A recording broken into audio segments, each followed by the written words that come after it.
From one advocate to another, lawyer Molshree Shrivastava, technology lawyer. Over to you, ma'am. Very good evening, everyone. Can I have my presentation, please? Abhijit, I will connect with you offline. What you're concerned about is consent fatigue, which is entire GDPR's problem. Uh, we have a unique formula of consent manager under this bill, and under this act now. I will speak to you because I don't think it will have to be an everyday thing. Yeah, that we will will be we will something. connect offline on it. Right. Yeah. So, good evening, everyone. I know it's the end of the day, and thank you for all your patience. It must be tiring. To tell you a little bit about why I should be speaking to you about this, my name is Molshree Shrivastava. I'm a technology lawyer with 9 years of experience working with India's leading law firm, Cyril Amach and Mangaldas. I am an Economic Times Young Leader Awardee 2018, and I'm a UK Chevening Fellow of 2023. Essentially, I've spent the last few months with UK's Ministry of Defense to understand cybersecurity and their approach to it. So I can tell you that whatever we've been discussing here today, well, that's very much a global concern. So we've all heard since morning about, the whole point of having this conference, right? Cloud and cybersecurity. We all know where India is at. India has had massive acceleration. We are, we are already implementing Digital India. We are already ahead in UPI, Smart City, DigiLocker. The aim is to be by 2025 to have $1 trillion of economic value just from digital products, right? Now that can only be achieved if you're going to have a robust, safe, and secure IT infrastructure. And if that's not going to happen, then none of those other schemes or e-governance services we are talking about are going to be possible, right? We've already seen these statistics. India is the second most targeted country in the world and has a really high cost of data breach at $2.18 billion. And I don't want to go through this, but we're all aware of all the famous, from AIMS to our nuclear plant to lots of major data breaches which has happened, including the recent ICMR breach. And if nothing else, we are all aware of what's happening in the Russian-Ukraine war, right? So let's be very clear that we do need cybersecurity, and not just cybersecurity, we need cyber resilience. Now the question becomes, where are the laws on it? Where do we stand in terms of laws, right? Unfortunately, not too far ahead. The law is still playing catch up. So, the Information Technology Act 2000 is the primary act that governs technology laws in India. And it has sadly only two sections on cybersecurity. The first one sets up CERTIN. CERTIN is the Computer Emergency Response Team. And the second one talks about protected systems, CII. Now, I know we've had discussions on this already, so I'm not going to take too much time on that, but that is literally the extant law situation. We have only two pieces of legislation that governs generally on cyber laws.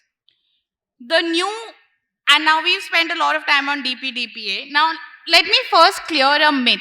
Data protection is not equal to cybersecurity. I know a lot of people are now celebrating, saying, oh, we're going to go become more robust. And this is not a confusion that prevails only in India. Across the globe, data protection and cybersecurity gets conflated. What is data protection? Data protection only deals with personal information. That means information which can identify an individual. And it is mainly there to maintain the confidentiality of such information to address their fundamental right under the Constitution of India. But that's not what cybersecurity is. Cybersecurity is much broader. When we talk about cybersecurity, we are talking about confidentiality, integrity, availability of not just data, but also of networks and systems. And that's where we don't have enough laws at the moment. But does that mean we don't have any laws at all? That's not true. We have multiple sector-specific laws. I've just discussed this with you. There are various schemes which talk about cybersecurity, but here we have multiple sector-specific laws, especially in the financial sector. SEBI, IRDI, and RBI have been very proactive in this space. For example, SEBI has a specific cloud adoption of cloud services framework. It also has the requirement of doing VAPT frequently and reporting the results of all VAPT to SEBI for all SEBI regulated entities. Similarly, IRDI has its own cybersecurity guidelines. But the one regulator which has completely got it in right and has its eye on the ball since the beginning has been RBI. RBI started talking about cybersecurity right in 2011, and since then has released a plethora of circulars and notifications on how they can deal with cybersecurity.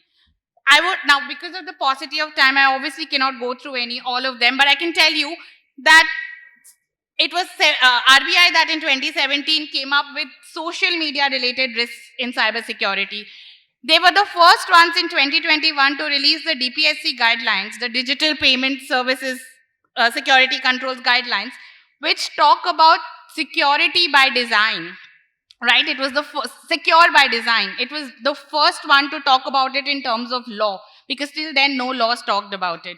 And as latest as November 7th, last week, they've come up with a whole new guidelines on how to enhance cybersecurity posture, not only on the basis of CIA, but they've also added authenticity of data as an additional layer to it. Similarly, with the Electricity Regulatory Commission, they've also had their own share of issues, especially with the Maharashtra grid getting hacked. And so in 2020, they came up with a whole new law which addresses cybersecurity. So is it fair to say that India doesn't have enough cybersecurity laws? To some extent, yes, we don't have general laws, but do we have very strong sector-specific laws? Yes, we do. Now, apart from these laws, MITI has released a lot of guidelines and policies specifically for government entities, which I think will be very useful for the people in this forum today. So MITI, in conjunction with CERTIN, has released guidelines on information security for government entities. They have a whole bunch of guidelines where they talk about how to procure cloud services, how to adopt, how to determine which kind of cloud should you be adopting. Should you be adopting a public cloud, a government community cloud, a virtual cloud, a hybrid cloud? They talk about it in great detail. They've also made your job easier by giving you a template master services agreement, which has clauses on cybersecurity which you can contract with your cloud service provider. So do check out the MITI websites. These are some insanely good resources from where you can actually, and it's good to see that MITI has been thinking about this in the cloud space specifically. I know that the MPACDC themselves have released a cloud adoption framework, which is quite similar to the one that MITI has. So now that we know where we are in terms of the law, we know that there are only sector-specific regulations. Should we just sit back and relax and not worry about this anymore? Because, hey, why? There is no compliance. Why do I need to care? No, let's not do that, because we've all heard all day today that cybersecurity is the way to go, right? And when I'm talking about cybersecurity laws, I'm talking about things that should happen till the breach, and not just the law that talks about reporting your breach to CERTIN within 6 hours of its happening. See, that is where the cycle ends, because by then you've already had your breach. That law is in place. All cybersecurity incidents need to be reported within 6 hours to CERTIN. But when we talk about proactive cybersecurity laws, what can you do today? So the first thing you should do today is go back to the sector-specific laws, specifically by RBI and SEBI, and look at them. They will help you enhance your baseline posture of cybersecurity. All of these documents, while I'm not going into detail, are based on the CIA triad, which is confidentiality, integrity, and availability, and follow the NIST framework, which is you identify your critical assets, you protect those assets, then you detect the vulnerabilities and incidents. You have systems in place which will detect your incident immediately. You have a remediation plan and you comply with it, and then you recover using your incident management plans, your business continuity plans, your disaster recovery plans. So the basics are there. The basics are all there. You can go get granular using these sectoral regulations. Now, what I want to do today is leave you with a certain set of tools that you can use to enhance that. Secure by design, we've all been talking about it all day. The tools I want to leave you with is, first is the Talent Manual. Talent Manual was an academic exercise, which was a NATO initiative.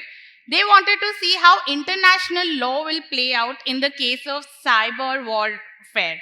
Now, it's very important because, as you know, the internet is global. So you might have jurisdictional laws, but at the end of the day, your internet is still global. Unless we start creating the splinter net, similar scenarios will play out in each jurisdiction. So you can use the talent manual to see how things can go wrong. Use it in your organization. Pick up a scenario from the talent manual and test your organization against it. Now, the talent manual tells you what all can be done. There is the MITRE ATT&CK resource. What does the MITRE ATT&CK resource tell you? How it can be done. So the MITRE ATT&CK is a great repository of all attacks that are possible. And if you want to go even into granular detail of how those attacks will happen, check out the CVE repositories that the MITRE publishes. There's also Kill Chain by Lockheed Martin. Again, this is very high level of what attacks are possible. Now, these are being used by our Ministry of Defense already. Our army already contributes to MITRE ATT&CK and publishes a lot on it. And they are great sources to go back and test the strength of your systems currently. And the last is the International Council Counter Ransom Initiative, which was started by the White House US. India is a signatory to it. And there are multiple resources, including training you on how to negotiate a ransomware. So all of these resources are very helpful, and these were some tools I wanted to equip you with today so that you know where your IT infrastructure stands. The last two things that I want to leave you with today in the interest of time is one, doing simulations. We've all heard about the people process technology, right? These are the three prongs through which you address cybersecurity. Now, the way you can fix the people thing is only by spreading awareness. And a very innovative method which is being used by almost everyone are tabletop exercises. So Lancaster University, and this is actually a live photo when I played this game when I was at the Defense Academy in UK, they have come up with something called the Decision Disruption Lego Serious Play. So they actually have an entire rule book, and then you play this game, and it's great, especially for non-technical people. You know, because yes, as an IT professional, you know what is phishing, you know what a bad mail looks like, you know all the technical terms, but you are not the person who's going to be responsible for the attack actually entering your system. It will be another employee who's non-technical, whose job is something completely different in the organization. It's probably going to be someone at management level who's not had to deal with the IT infrastructure because that is not their portfolio. How are you going to make them understand the risks, right? Someone told me they ran work today in the talk. Someone said we ran workshops, and the next day 92% of the people, right? Because workshops ultimately, like, what are we doing today, right? Speaking all day long. I'm sure all of you will probably retain only 10% of how much people have spoken today. But you play a game, you make it fun, and you have Lego involved, people will remember. So check this out. It's by the Lancaster University. It's amazing, the Decision Disruption Lego Series Play. And it will help you spread awareness. I have played this game a couple of times now in the UK, and it's been an eye-opener. And it's especially as a lawyer, now being a technology lawyer, I need to understand tech in depth, but I only deal with people who don't understand tech in depth. So it's very, very easy for you to communicate through this. And the last tool that I want to leave you with is, at the end of the day, you should also be able to test yourself, see where you stand as an IT professional trying to make your organization cyber secure. So use immersive labs. Immersive labs have gamified simulations. They are a UK-based startup, not a startup anymore, actually. They're doing really well. They have an office based in Bangalore, and they work with government organizations already. I know of certain central government organizations who are using immersive labs to upskill their people. And skill gap was a major issue that was talked about throughout the day. So I thought, I picked out all the issues you all talked about throughout the day, and I thought, why not give you some solutions at the end? And so that's what I want to talk. Sadly, yes, we do not have a central legislation which says, hey, make your system secure, but that doesn't mean that there is no guidance by the government. So look at it and use it to improve your cybersecurity posture. Thank you. So I've kept it really brief and short. I'm open to any questions later on, also offline, or if you want to ask me anything now. Do we have time for one question? Yeah, that is still in pipeline, but we have given a lot of inputs to them as well to formulate this cybersecurity framework. So that is coming up it's there in the pipeline. Plus a whole host of other things which MIT and all are coming out with, right? No, I'm aware of that, but nothing is out as of date. Yeah. And there isn't anything which which is enforceable law. So even this framework is not going to be legislation and what I'm looking at is enforceable legislation. Because what do you have with the DPD, right? You have a legislation that you can go and say, hey, my rights are violated. Today, I cannot go to an organization and say, hey, you are not CIA enough, given it's not commensurate with the kind of data you're handling with. So one last thing that I wanted to cover, I'm sorry I missed it in the beginning. I wanted to talk about DPD. So to say that the DPD does not address security would be wrong. It does. Section 8, subsection 5 actually says that you need to have reasonable sorry, one sec. Let me just go. Yeah, no, I just want to show the slide. I know what it says. Right. So you need to have reasonable security safeguards in place to prevent personal data breach. And personal data breach has been defined basis the CIA triad. So let's not forget that it does. The only problem is that it does it for a very small set of data that organizations deal with, just personal information. And that's a very small subset of the amount of data, networks and systems that any organization has. So yes, the DPDP will improve cybersecurity posture, but not drastically. That's all.